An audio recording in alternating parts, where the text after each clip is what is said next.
Bonjour, c'est Anne-Laure Bonnet et vous écoutez Le Sacre, un podcast du Parisien. Chaque semaine, jusqu'à Paris 2024, un ou une médaillée d'or olympique retrace pour nous son chemin vers le sacre. Voilà, ça y est, on n'y croyait plus. Il ne restait qu'une minute de combat et Angelo en a profité. Angelo Parisi est donc champion olympique pour la première fois. Le 27 juillet 1980, à Moscou, alors en URSS, Angelo Parisi devient le premier champion olympique de judo français dans la catégorie reine des lourds. Né en Italie, il fait ses débuts dans le sport en Angleterre avant de rejoindre la France par amour. Derrière cette triple culture, c'est bien sa passion du judo qui l'a mené au sacre olympique.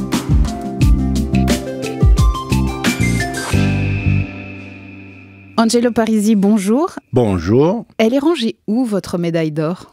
Ma mère, elle avait une vitrine avec des tasses, des machins anglaises. Quand elle est partie, elle est morte il y a quelques années en arrière. J'ai décidé de faire cadeau de tous les tasses. Moi, je ne bois pas du thé anglais. J'ai fait cadeau de tous les tasses à une amie très chère en Italie et j'ai rempli la vitrine de toutes les médailles que j'ai. Cette médaille, vous la regardez souvent ? Je peux le voir tous les jours, mais non, pas besoin. Le titre olympique, il est dans ma tête. Donc, je sais que je suis champion olympique. Et champion olympique, c'est quelque chose qu'on rêve d'être quand on est jeune. Quand j'ai vu les médaillés olympiques à l'époque, je me suis dit, un jour, j'aimerais bien être champion olympique parce que c'est une fois tous les 4 ans. Alors, vous êtes né le 3 janvier 1953 en Italie, à Arpino, entre Rome et Naples. Mais vous avez 3 ans quand vos parents décident de partir s'installer à Bedford, en Angleterre. Bedford, en Angleterre, oui. À l'époque, mon père et ma mère, ils travaillaient tous les deux. Mon père, il travaillait dans les briques. Il fabriquait des briques.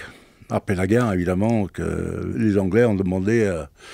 C'était la reconstruction. Ils ont fait entrer des immigrés justement pour pouvoir fabriquer des briques. Et ma mère a travaillé dans une fabrique de chaussures. Je crois que mon père, il gagnait à l'époque 30 livres par semaine. Mm-hmm. Ça faisait... Pas beaucoup, oui. Ça faisait 130 livres par mois. Ma mère, elle gagnait un peu plus. Il gagnait pas grand-chose, hein. Elle est comment, la vie en Angleterre ? Vous avez des frères et sœurs ? Vous parlez italien, je ne sais pas, à la maison ? Alors, comme on est arrivé là-bas, on avait 3 ans. 3 ans, ma sœur, elle avait 4 ans et demi. Mon frère aîné, il avait 3 ans. 3 ans et quelques. Et mon petit frère, il avait 1 an et demi de moins que moi. Au départ, on parlait en italien. Mais dès qu'on a commencé à faire l'école, on parlait qu'en anglais à l'école. Et ce qui fait que mes parents nous parlaient en italien et nous, on répondait en anglais. Voilà. C'est pour ça que Angelo Parisi, vous nous parlez aujourd'hui français. Vous êtes l'Italien qui parle français avec un accent anglais. C'est extraordinaire. Ouais. Tu sais, c'est facile. Si j'avais appris le français jeune, j'aurais parlé parfaitement. J'aurais parlé les 3 langues. Mais bon, normalement, les Parisi je pense qu'il y a 3 ou 4, 5 siècles en arrière, peut-être plus, les Parisi sont venus de France. De Paris. Oui, Parisi. Ah ouais. L'Angleterre, c'est aussi une terre de rugby, puis vous avez été champion d'Angleterre scolaire. Oui, 2 fois. À mon époque, je pense que j'ai eu beaucoup de chance parce que à l'école, on pratiquait entre 14 et 15 heures de sport par semaine. On faisait de tout. On faisait de la danse, on faisait de la musique, tout ce qui concernait l'éducation, hein. De la gym. Tous les mercredis après-midi, on allait dans un grand parc, à 10-15 km de l'école, et on passait toute l'après-midi à faire du sport. Alors c'est là où j'ai commencé le rugby. Après le rugby, il y a eu le judo. Vous avez 15 ans quand vous décidez de vous concentrer sur le judo. Alors, je commence le judo, mais je continue le rugby. Et cette année-là, on a eu des sélectionneurs de l'équipe de Londres qui sont venus voir la compétition de rugby. Et là, j'ai été sélectionné par une équipe de Londres. Et donc, pendant encore 6 mois, je faisais les deux. Je faisais... Rugby à Londres et judo... Rugby à Londres et le judo à l'école. Bon, ce qui est incroyable, c'est que Quand j'ai commencé le judo, j'ai progressé très vite, énormément vite. Comme moi j'ai progressé vite, le professeur m'a donné la ceinture jaune. Donc là-dessus, on m'a demandé de faire une sélection pour représenter une équipe de Londres scolaire. Et donc, j'y vais. Donc, je participe dans une poule. On était 6 dans la poule. Et moi, j'étais ceinture jaune. Je vais là-bas. Il y avait tous les... En face, il y avait des ceintures vertes, des ceintures bleues. Tout ça, c'est plus fort. Normalement, c'est plus fort. Donc, je fais un combat, 2 combats, et je gagne tous mes combats par hippon. On explique peut-être le hippon, c'est le geste d'attaquant par excellence. C'est un mouvement qui est parfait, où le partenaire s'envole dans les airs avec le déséquilibre, la vitesse, et quand il tombe par terre, il fait un grand boom. Et le combat est fini. Voilà, ça c'est le hippon. Ce qui fait que je suis sélectionné dans l'équipe scolaire de Londres. Et ils ont pris le premier de chaque poule. Et ils ont demandé d'aller nous entraîner au Budokwai. Le Budokwai de Londres, c'est l'un des plus prestigieux clubs d'arts martiaux au monde. Est-ce que vous pouvez nous raconter votre arrivée là-bas ? Comme j'étais grand déjà, grand, faisais 1m83. Alors que vous aviez 15 ans ?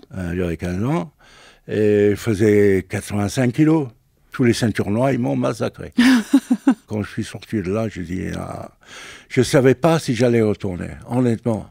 D'accord. Jusqu'au jour, parce qu'il y avait un entraînement par semaine là-bas, et jusqu'à la veille, je ne savais pas si je retournais. Et après, à la fin, je me suis dit, non, je ne peux pas laisser passer ça. Je me suis dit, un jour, je vais leur donner ce qu'ils m'ont fait. Et c'est arrivé plus tôt que prévu. Parce qu'en moins d'1 an, vous êtes vous-même ceinture noire. Ouais, tout à fait. On s'entraîne là-bas pendant 1 mois. Après 1 mois, je suis toujours ceinture jaune. On fait la sélection finale. On était à peu près une vingtaine. Donc il fallait choisir une équipe de 5.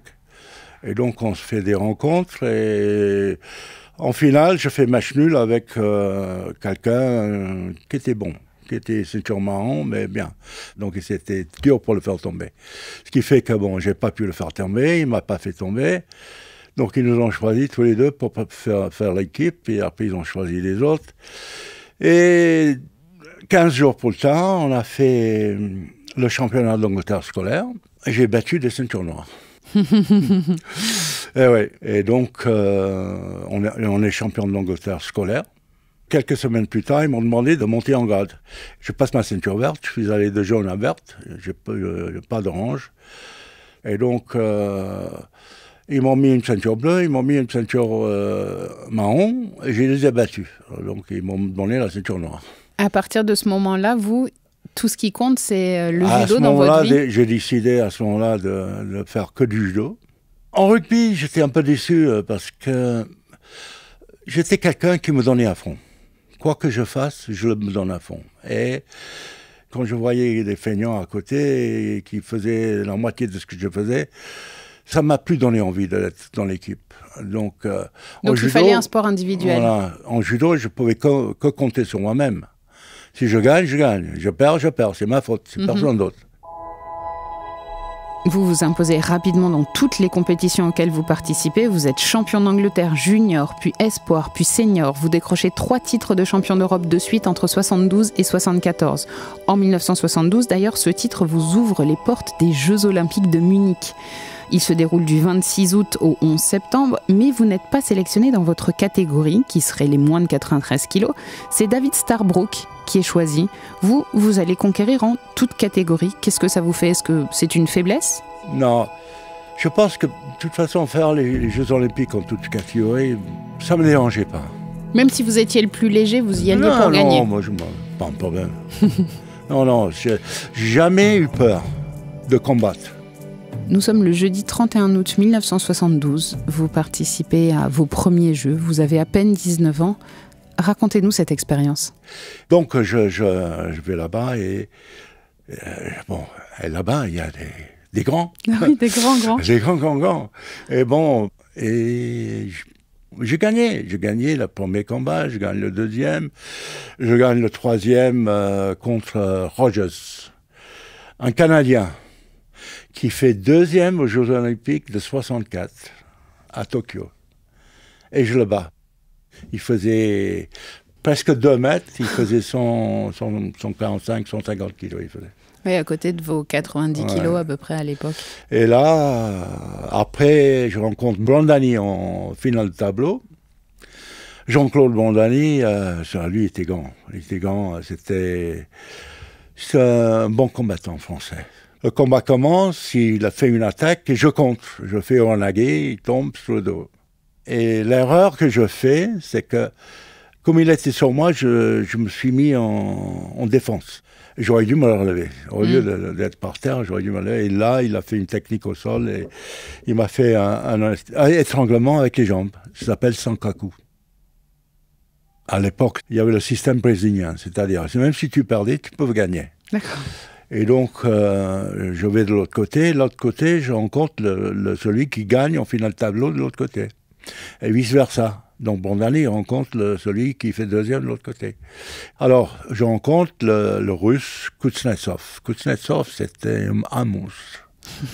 J'étais un bébé dans ses bras, hein, je t'assure. Quand je combats contre lui, je me sentais si faible, vraiment faible. Hein. Il m'a pris dans les bras, me jeté comme ça. À droite, à gauche, à droite, à gauche. Il était fort, trop fort. Vous réussissez à vous hisser jusqu'en demi-finale face au Canadien Douglas Rogers. Vous gagnez et vous remportez votre première médaille olympique. Elle est en bronze. Elle représente quoi pour vous, cette médaille ? Pour moi, c'était fabuleux. Déjà, le plus important pour moi, c'est pas la médaille d'or. C'est la façon de le gagner. Pouvoir gagner en toute catégorie avec le poids que je faisais, personne n'aurait fait avant. Personne n'a fait une médaille de bronze en toute catégorie en pesant 90 kilos, 93 kilos. Personne n'a fait. Ces Jeux de Munich, c'est une édition un petit peu particulière parce qu'il y a des événements extrasportifs. On parle d'un drame, la prise d'otage d'athlètes israéliens les 5 et 6 septembre 1972 par des membres de l'organisation palestinienne Septembre Noir. Vers 5h30, 6h ce matin, un commando palestinien, fort de 5 à 10 hommes, a pénétré dans le village olympique en escaladant les grillages et les barrières. Quelques instants plus tard, le commando sortait des mitraillettes et peut-être des explosifs de leur sac de sport et attaquait le bâtiment de la délégation israélienne où logeaient 27 athlètes et entraîneurs.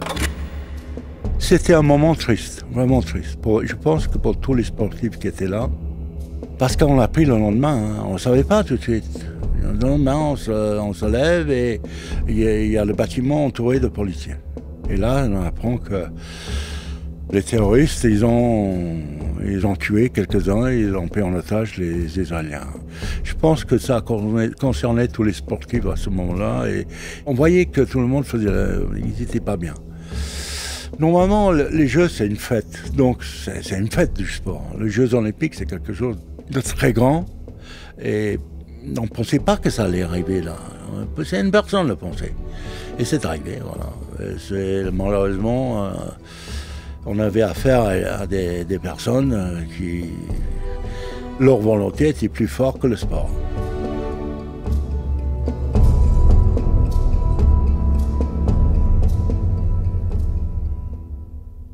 Quelques mois plus tard, vous affrontez David Starbrook, celui qui avait remporté la médaille d'argent à Munich dans votre catégorie en moins de 93 kilos.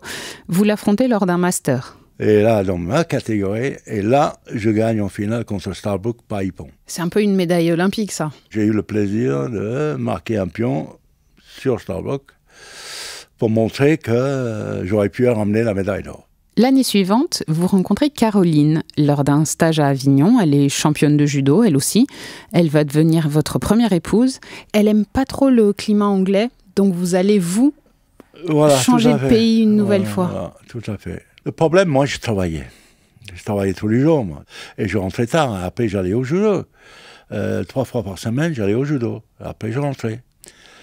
Et donc, elle était un peu seule en Angleterre. À mon avis, elle faisait une petite dépression. Donc, j'en ai retourné en France. Et là, et donc, dans le sud de la France, j'avais continué à combattre un peu avec les Anglais. Parce que je ne m'entraînais pas là-bas. à Avignon. Je m'entraînais dans un petit club 2 fois par semaine. J'ai fait un peu de rugby 13 à Montpellier, à la Paillade. D'accord. Donc j'ai fait pendant 1 an, j'ai fait du rugby 13 pour garder un peu la forme. Et là-dessus, je fais les pré-championnats du monde en 74 à Vienne. Toujours avec l'équipe de Grande-Bretagne. Voilà. Et là, je perds, je bats tout le monde, sauf le japonais Oremoa qui gagne par Yuko. Un Yuko, c'est 5 points. Vous demandez la nationalité française et à partir de ce moment-là, vous commencez à concourir pour la France. Déjà, j'avais contacté la fédération pour dire que j'habite en France et que j'avais demandé la nationalité française. Et donc, il m'a dit, OK, pas de problème, vous faites les départements, les régions, et dès que vous avez le passeport, vous pouvez faire les compétitions. Vous êtes dans un club, donc à partir de ce moment-là, de judo? Je suis à Avignon, dans un club à Avignon. Mistral Judo, Avignon. C'est joli, Mistral Judo. Mistral Judo. Ah oui, le Mistral, évidemment, le vent. Et après, il fallait que je monte à Paris. Donc, j'ai loué un appartement à Paris, je me suis installé et je m'entraînais à l'INSEP. Et là, les entraînements, c'était à l'INSEP, c'est sérieux. Tous les jours. Vous êtes à Paris, vous avez changé de pays, vous avez changé de culture, vous avez changé de tout, mais votre judo, il n'a pas changé? Non, c'est unique. Personne ne fait ce que je fais. Si je vous dis qu'il est élégant et romantique dans le sens où c'est l'essence du judo, ce que vous pratiquez. Quelqu'un m'a dit, j'étais un artiste dans le judo. C'est assez vrai. Oui, tout à fait. Quand je montais sur un tapis, la seule chose que j'avais en tête, pour moi, dans la tête, je ne perdais jamais. Moi, je faisais du sport pour le plaisir, uniquement. Et la beauté du geste. Ouais, et la beauté du geste. Et tout ce que j'avais en tête, c'était marquer Ippon le plus facile possible, sans trop forcer.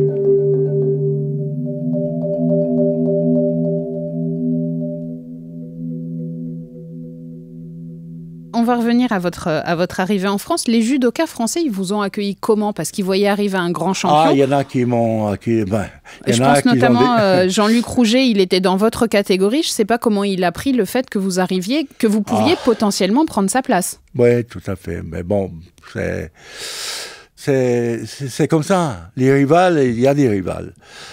Pour moi, je n'avais pas de rival. Je m'en foutais, réellement. Pour moi, tout ce qui m'intéressait, c'est faire de la compétition internationale. C'est tout ce qui m'intéressait. Alors, quand on arrive aux Jeux Olympiques de Montréal, qui doivent avoir lieu en 1976, vous ne pouvez pas y participer, vous ne pouvez pas être au Canada, parce que la Grande-Bretagne s'y oppose. La Grande-Bretagne ne vous laisse pas participer à ces Jeux Olympiques. Tout à fait. Mais parce que j'étais un concurrent pour eux. Clairement. Parce qu'à l'époque, le pays d'origine pouvait s'opposer. J'aurais pu gagner, déjà à Montréal aussi. Oui, mais c'est pas grave.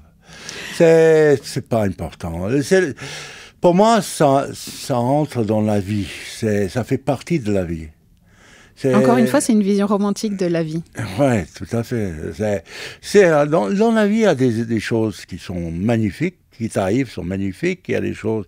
Il y a des hauts et des bas. Si on ne les accepte pas, on est malheureux toute sa vie. C'est pas possible. Et si on n'accepte pas les bas, on ne peut pas accepter les beaux, notamment ce beau haut. Le dimanche 15 mai 1977, nous sommes à Ludwigshafen en Allemagne de l'Ouest. C'est la finale des championnats d'Europe, toutes catégories. Ouais. Et vous affrontez l'Allemand Wolfgang Zuckwert. Vous remportez votre première médaille continentale pour la France. Objectivement, ça change quelque chose ou pour vous, c'est une médaille tu sais, dès le moment que j'ai pris la nationalité française, j'ai adopté la France. Comme j'ai adopté l'Angleterre. Oui. J'ai adopté l'Angleterre parce qu'ils m'ont appris le judo. Quand je suis venu en France, j'ai adopté la France. Vous évoluez maintenant dans cette catégorie reine, dans la catégorie des lourds, les plus de 95 kilos. Donc, quand on imagine les Jeux, encore une fois, j'imagine que vous pensez à Moscou, et vous y allez pour gagner, vous y allez pour la beauté du geste et gagner. Ouais. Alors, Moscou, c'est... Dans ma tête, je veux toujours gagner.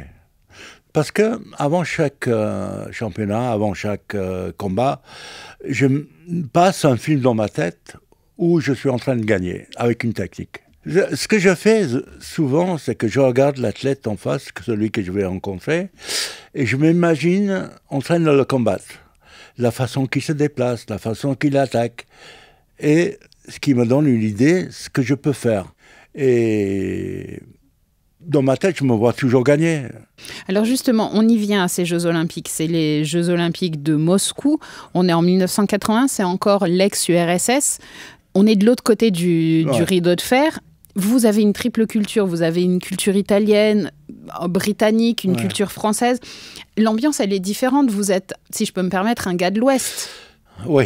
Ça se sent pas au jeu? Si on veut combattre, si on veut être le meilleur de tout le monde, dans sa tête, il faut faire abstraction de tout ce qui se passe autour. Quand je combattais, je n'entendais pas le public. Je n'entendais pas. Surtout quand le combat était sérieux. Mm-hmm.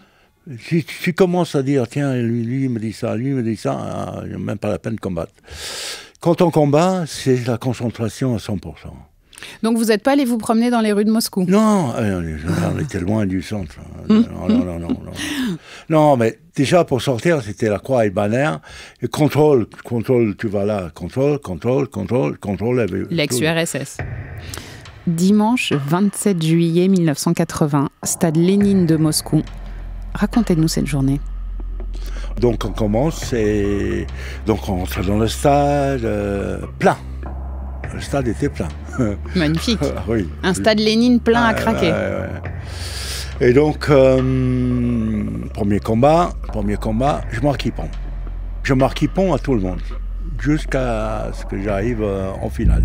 Nous voyons effectivement Angelo Parisi pénétrer sur ce gymnase du stade Lénine pour disputer la première finale des compétitions de judo dans la catégorie des lourds. Vous affrontez le Bulgare Dimitar Zaprianov. Le Bulgare Zaprianov, qui est l'adversaire d'Angelo Parisi, il est à gauche maintenant.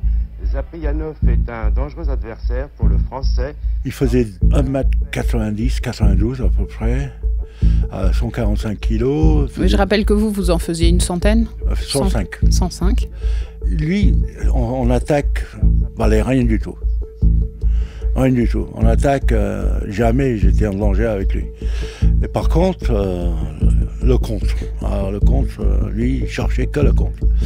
Lui, était très défensif. À un moment donné, je fais, sur un de ses attaques bidons, j'entre une technique et j'ai failli me faire contrer. Ah, il marque un Yuko. Angelo le tient bien son adversaire au sol et là, il est contré sur une technique, un balayage arrière de Zaprianov et à ce moment-là, eh bien, Angelo Parisi n'est plus médaille d'or. Ah, je me réveille un peu, j'ai dit non, ça va pas. C'est pas possible. Voilà, et je veux pas me faire battre par quelqu'un qui ne sait pas faire du judo. Bien sûr. Alors j'ai commencé à bouger, 145 kilos, il fallait le bouger. Même si quelqu'un est très lourd, on ne peut pas le déplacer en poussant, en tirant. C'est difficile. La seule faiblesse d'un poids lourd, c'est tourner autour. Et ça, c'était ma force. C'est tourner autour des athlètes. Parce que quand tu tournes autour de lui, il est obligé de lever une jambe. Il lève une jambe pour me suivre. Et au moment qu'il se trouve sur une jambe, c'est là où il est le plus faible. Et à un moment donné, il se déplace dans le sens que je veux. Et je rentre comme un couteau dans du beurre. Et je passe en dessous et il passe au-dessus de la tête. Bam. Voilà, ça y est, on n'y croyait plus. Il ne restait qu'une minute de combat et Angelo en a profité. Et là, c'est Hippon. Voilà. Et vraiment, c'est une technique superbe. Voilà, Angelo Parisi, personne n'y croyait plus. Qui finalement, c'est ça le talent. Angelo Parisi est donc champion olympique pour la première fois.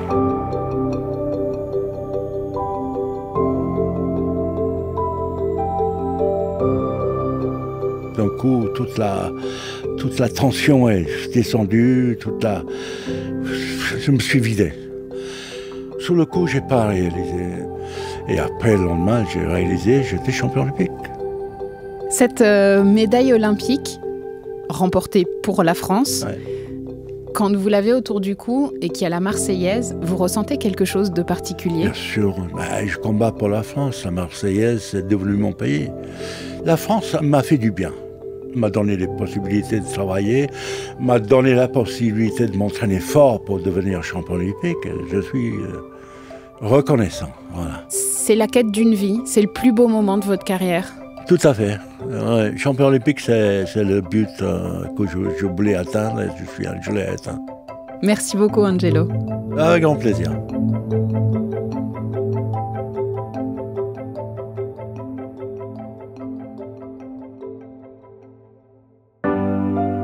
Vous venez d'écouter Le Sacre, le podcast Jeux Olympiques du Parisien, 24 épisodes jusqu'à Paris 2024, à retrouver sur toutes les plateformes. Cet épisode a été produit par Barbara Gouy, Ambre Rosala et Thibault Lambert. Il a été réalisé par Julien Moncouquiol. Si vous aimez Le Sacre, n'hésitez pas à vous abonner, nous laisser un commentaire ou des petites étoiles sur votre application audio préférée. Et puis on vous invite à aller écouter les autres podcasts du Parisien, Code Source, l'actualité au quotidien, et Crime Story, chaque samedi.